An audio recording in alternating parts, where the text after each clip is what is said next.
Adakah Public Gold akan bayarkan zakat kepada kita bagi emas yang berada di dalam akaun emas Gap?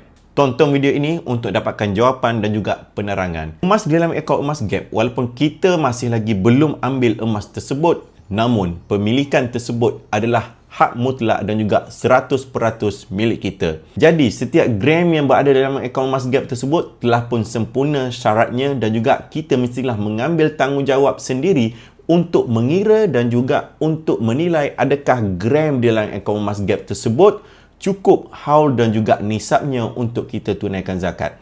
Public Gold tidak akan menunaikan zakat bagi pihak kita. Kalau anda menyimpan emas di dalam akaun emas Gap secara konsisten sebanyak 1 gram sebulan, anda memerlukan tempoh selama 7 tahun untuk mencapai berat 85 gram. Setelah capai berat 85 gram, itu pun belum lagi layak zakat. Sehinggalah tuan-puan simpan 85 gram tersebut melebihi tempoh 1 tahun. Jadi, jangan takut untuk simpan emas. Kita simpan emas dengan matlamat untuk bayar zakat bagi orang yang beragama Islam. Dapat ilmu tentang emas pada hari ini, saya Bahaki Muhammad, dealer emas Public Gold yang aktif sejak daripada tahun 2018. Follow untuk lebih banyak ilmu emas dan juga kewangan.